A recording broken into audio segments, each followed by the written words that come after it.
This is Bible School Radio, KDKR, Decatur, Dallas, Fort Worth, KYJC, Commerce, and KMWC, Bethany. Portions of KDKR programming do not necessarily reflect the views of this station, its management, or staff. Prudent Money with Bob Brooks is sponsored by the Prudent Money Foundation on 91.3. Well, the Almightier. How money became God, greed became virtue, and debt became sin. Today we're going to take a look. Stay tuned for Prudent Money. Good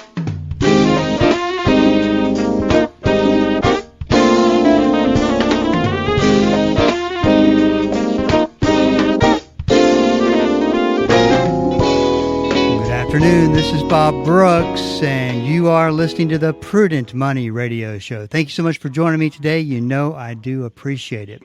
Well, how money became God. Today, my special guest is Paul Vigna, and he's here to talk about a great book, The Almightier, How Money Became God, Greed Became Virtue, and Debt Became Sin. Paul, it is a great blessing to have you on the program today. It is indeed, Bob. Thanks for having me on. I appreciate it. And I got to say, congratulations on this book. This is a great book, and you know I wanted to get us started by reading a part of a paragraph on your book jacket. We can build a better future where we don't need to choose between helping others and getting ahead, but we can't repair the damage that greed has done until we understand how it took over our world in the first place. And but that's a book people need to read. And you have an important message that I think just kind of passes people up. Yeah, I mean, well, obviously, I hope so. It's kind of a weird, right? It's kind of a weird thing to say, like, yeah, it's great. I hope so. Yeah, and it's a weird thing too, writing a book about money and then asking people to pay money to buy it. But so there's all kinds of strange ironies when I talk about the book. Right. But yes, I do think that there's a thing that has happened in our world. And I think people are aware of it on one sort of almost unconscious level, but nobody really stops to think about how this attitude that we have in our culture really became a sort of dominant attitude in our culture. And basically, it's funny because it's almost ironic. Anyone who knows the 1989 movie Wall Street, Yes. There's the famous Gordon Gekko speech where he says, greed, for a lack of a better word, is good. And he goes on about how great greed is and how much it helps and all that. And, you know, this is the villain of the movie delivering this speech. This is supposed to be the speech by the bad guy. But Michael Douglas himself, he said people would come up to him for years after and they'd say, oh, I loved Gordon Gekko. I loved your character. He inspired me to go to Wall Street.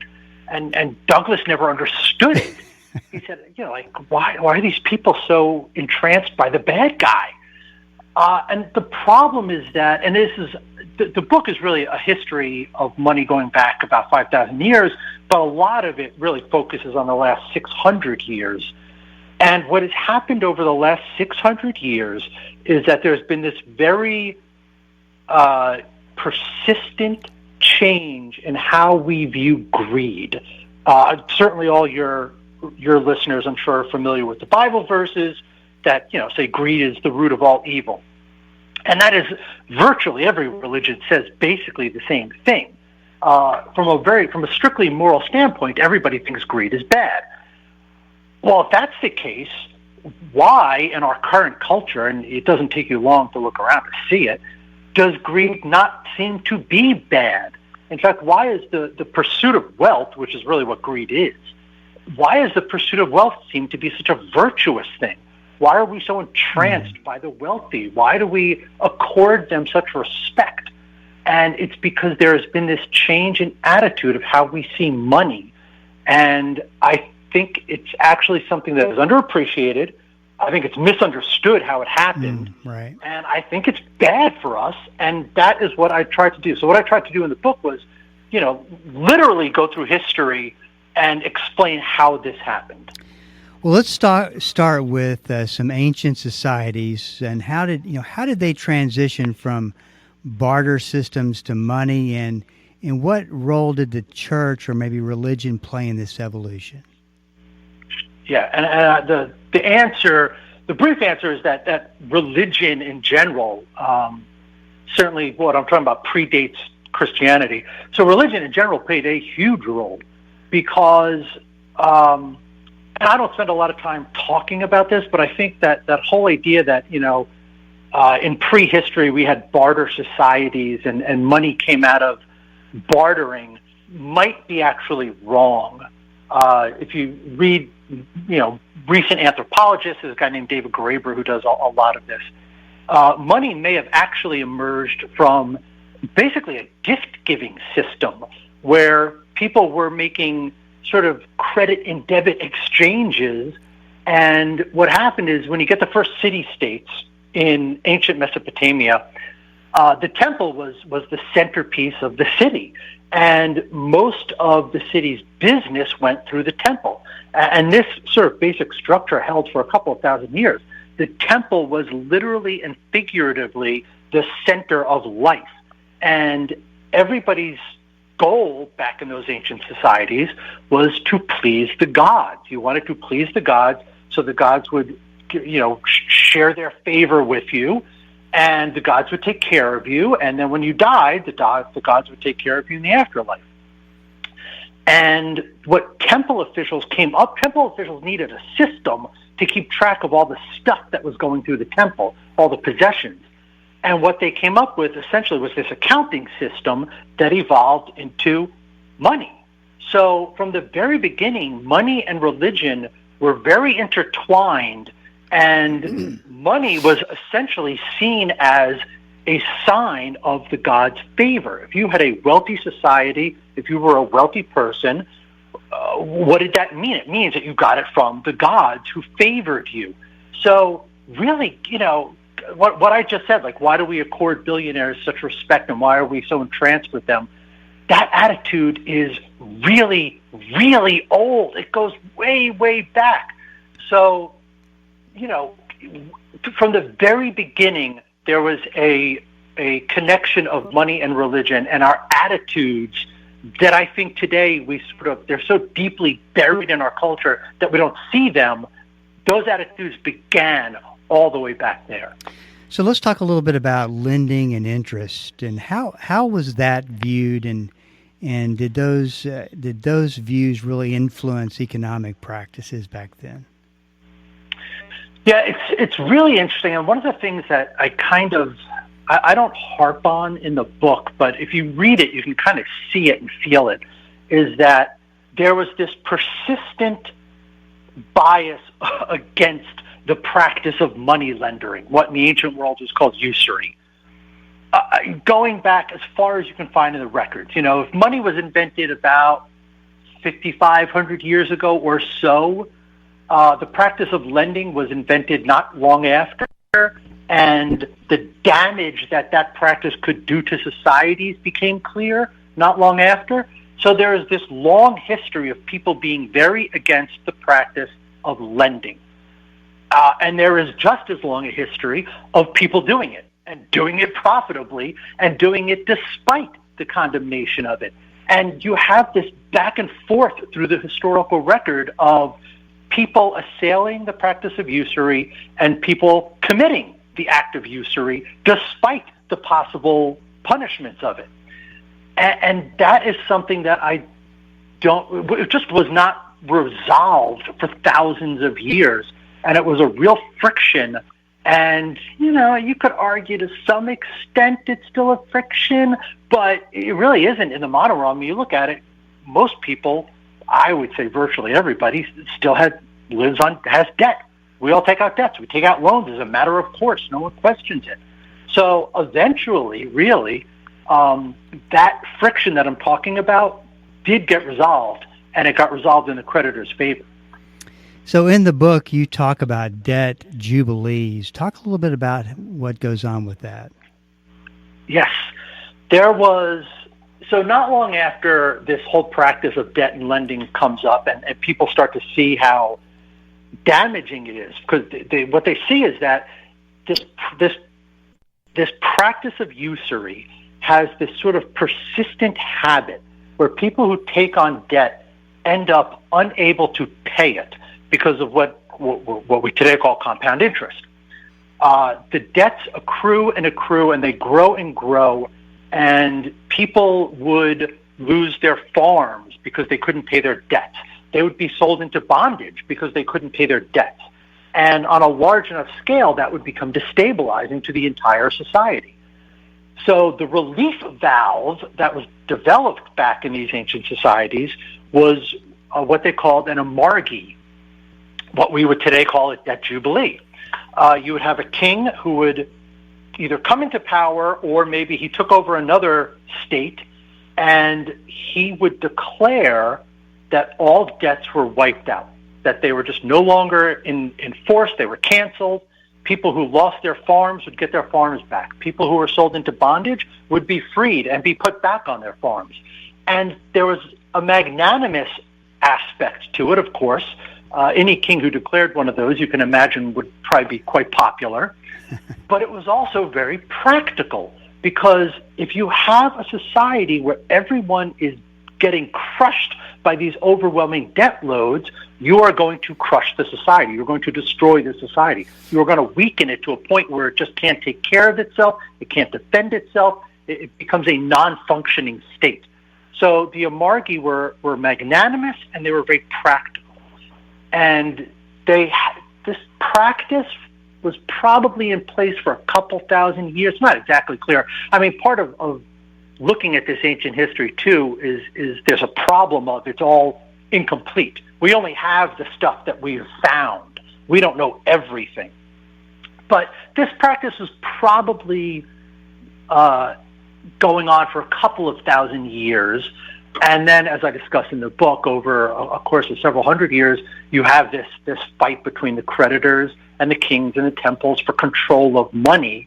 And the creditors hated the Almightiers. They hated the practice of it because it was their asset that was getting wiped out. And they would try to find ways around it. And you had this whole game of cat and mouse where the creditors would try to find a loophole around the Almightier that some king declared. The king would put in a new set of rules. The creditors would find new loopholes, and kind of the same thing you have today with the tax code, for instance. People are always trying to find loopholes around it. And that went on for several hundred years. So at what point did it in history did it get to where debt was an acceptable way of doing business, that lending was an acceptable way of living your life with debt? And at what point did that become that situation? Not long after money was invented. And it's funny, like I said, you had this long back and forth where everybody assailed usury and everybody was against it, and it still happened. And I think it's, you almost kind of see the same thing today. I mean, nobody really likes taking on debt. Nobody really likes taking out a big loan to buy a house or a car or to go to college or, for all the things we take out loans for. But you do it because that's the way the system operates. And I think very early on in history, in the history of money, that system came into being, and it was just very good for a certain small percentage of powerful people. And so they resisted any efforts to change it, and they have been extraordinarily successful in that for thousands of years. So, Bob, really the answer is that it's been going on pretty much the entire time, and it's never really changed. Yeah, that's no surprise. This is Bob Brooks. We're talking about a great book, one I would encourage you to read, by Paul Vigna. And Paul, I'm saying your last name correct. Is that right? I'll tell you what, Bob, you're getting closer than most people, actually. It's Vigna. Vigna, okay. Yeah. Okay, I didn't want to. But you're getting closer. I'm telling seriously, like a lot of people get it wrong. I thank you for even asking. I usually don't correct them. Whatever, but, Paul Vigna's book is The Almightier: How Money Became God, Greed Became Virtue, and Debt Became Sin. How did Christianity adapt or maybe resisted the changing narratives around wealth and greed? It's sort of funny. I'll use that word kind of air quotes, So what you have, and this starts getting into the last 600 years, the change, the real flip came about 600 years ago. It started basically in Italy, in Florence, Italy. This is still medieval times in Europe. This is after the Black Death sort of wiped out half of the population of Europe, and it really sort of changed everything. And people had to come up with new ways and new systems. The old economic systems collapsed, and people were open to new ideas. And in Florence, Italy, which was a city basically controlled by merchants, it was a very commercial city. They did not think that greed was a bad thing. They thought that it actually was a valuable thing. But you couldn't say that. For 1,000 years, the church had been very clear that, the love of money was the root of all evil. Usury was bad, and no one should be involved in it. But like I said, it still happened. You just kind of, did it. You did it under the covers. But in Florence, they start coming out and saying that, literally start saying that greed is good.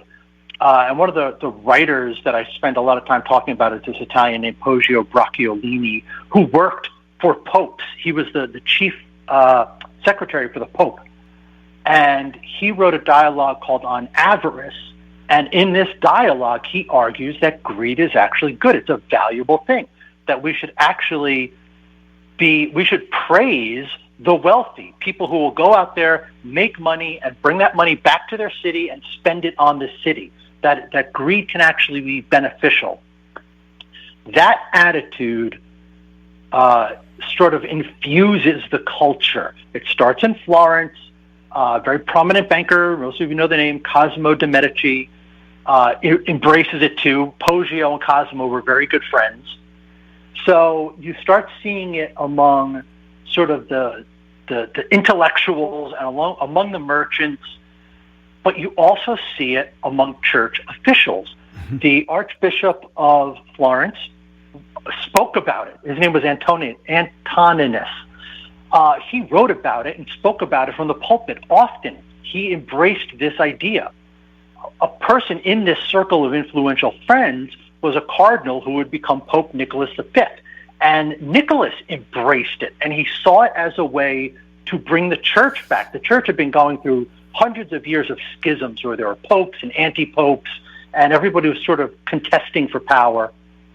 And Nicholas embraced this system, and he started using the church to make money and then to spend that money on rebuilding Rome, on rebuilding the Vatican, on expanding the church's power. And that eventually got to a point where the church became so powerful and so rich and so decadent that it led to the Protestant Reformation, the rebellion of Martin Luther. And what was interesting to me was that even when that happened, to answer your question about how the church saw this, Martin Luther, John Calvin, the leaders of the Protestant faith, they were very much against what the Roman Catholics were doing, what they stood for, the decadence of Roman Catholicism, the giant churches, the money spent, but they weren't actually against making money. And this is what's really interesting, and this is how this kind of flips over to what would become the United States. John Calvin in his theology was very explicit. God controls everything in the universe. If you have money because God wants you to have it. So you should work hard. You should make as much money as you can. What you should do with that money is you should be very generous with it. You should help the needy. You should help the indigent. You should give back. But you should work hard to make money because that's what God wants you to do. And that theology, eventually, and I'm not going to keep going, I'll let you jump in, Bob, but eventually that idea gets secularized in the United States. And that's how it kind of jumps over to here, and we can talk about that later, but that's how the church so what you see is over the course of a couple hundred years, the church actually embraces this idea of money and wealth as a good thing also. I just got to think that when did you start writing this book? I had the idea for the book in 2020, and I think I spent a year or two just doing research for it. And then so probably around I think I probably started it in 2022, wrote it through 2023 and 2024. So, I spent a couple of years researching it, a couple of years writing it. So yes, it took a while. Yeah, yeah, it's a process. So don't you find it interesting that you went through this process of writing a great book, a message people need to hear, and you release it in this environment? Yeah. Come on. You couldn't have an environment that needs to hear this message more so than today. No, look, you're right about that.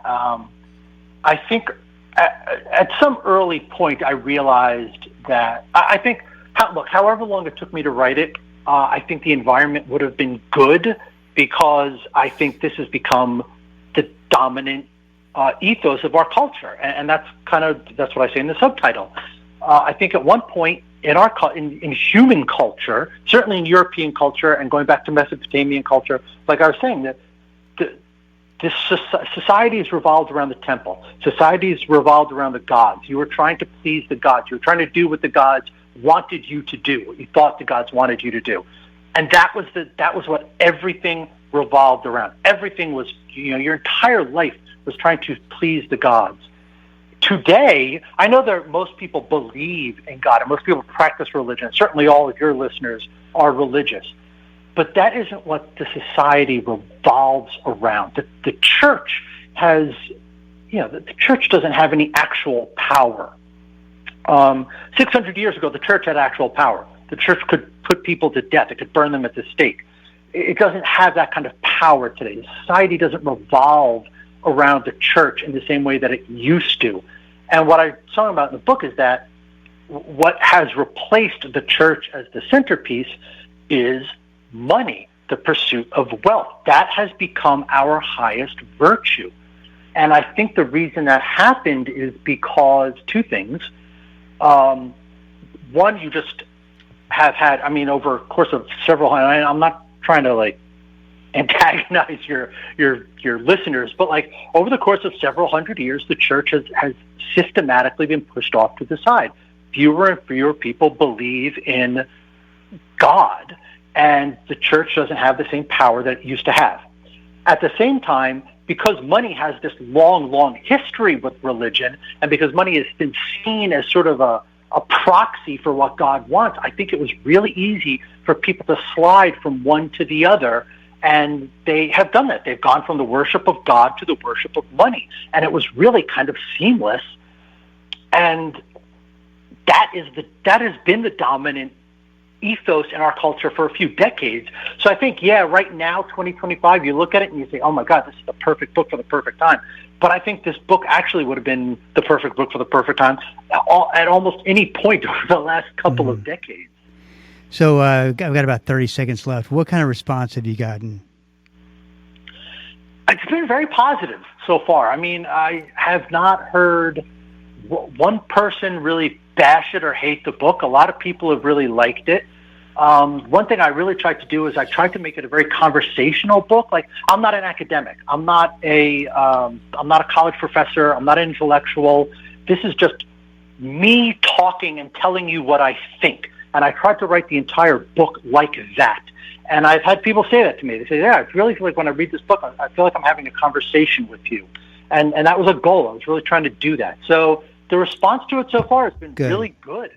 Some good reviews, good comments. I've been very happy with it. Well, the name of the book is The Almightier: How Money Became God, Greed Became Virtue, and Debt Became Sin. And Paul, congratulations on your book. Thanks for coming on the program. Yeah, thank you, Bob. Thanks for having me on. I really appreciate it. This is Bob Brooks, and you are listening to the Prudent Money Radio Show. Thank you so much for joining me today. You know I do appreciate it. Listen, if you got a question, I want you to go to the website at prudentmoney.com and send it in, because we are all out of time. Till we do meet again next time, keep the faith and have a great rest of the day.